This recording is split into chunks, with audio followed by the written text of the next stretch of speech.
Tia Forsyth, everybody!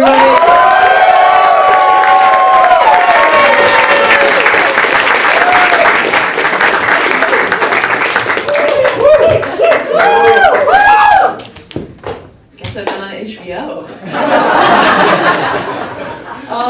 I actually audit sustainable energy companies, which basically means I am very passionate about nature, and I kind of know how to work Excel. But yeah, people are usually pretty shocked when I tell them I work in accounting, and I'm not totally sure why, but I think it's because I give off the vibe that I'm high 24/7.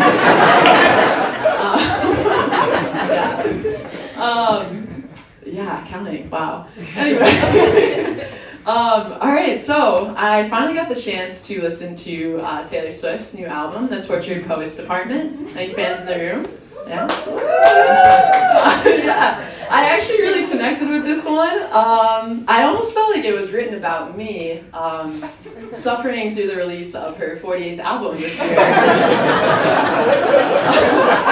Honestly, Taylor should have named this one The Tortured Accounting Department, because guess who is counting up all those carbon emissions she'll need to fly her private jet from the stage to the bathroom this summer.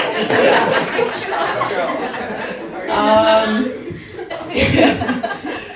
This girl. This bitch is like the Amazon of music. She never stops producing. You can't go one day without seeing her brand, and she's destroying my environment.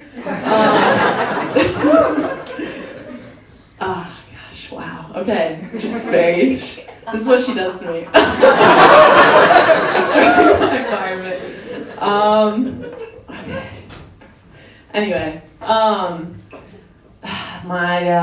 my dad, he was in town a couple weeks ago, and whenever we go out to dinner, he always makes a valiant effort to speak in the language of whatever restaurant's cuisine we're dining at.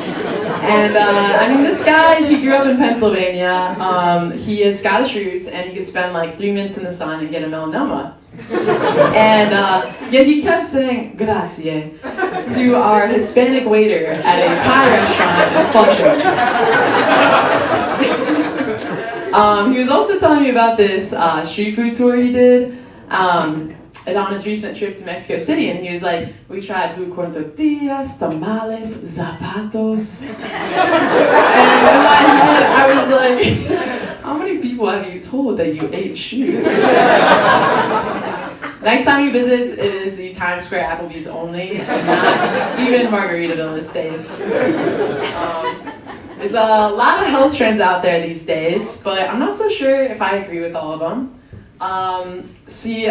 From parents growing up, they were way ahead of the curve actually. My mom is a type A health nut, and my dad is a type 1 diabetic.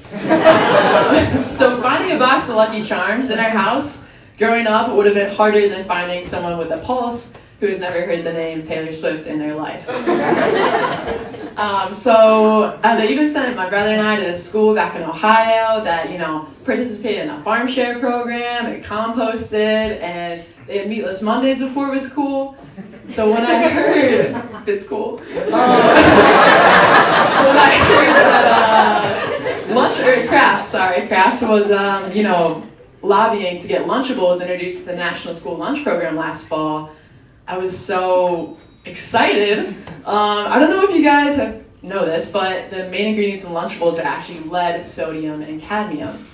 So honestly, Bigfood has done it again. This is a major breakthrough for preparing our children for careers in STEM. We'll just feed them the entire periodic table. Call it a day. My mom retired last summer, and I'm going back to Ohio in June to help her move out of the house, because I'm nice. But one box I'm really not looking forward to dealing with is the one labeled Fine China. Yeah.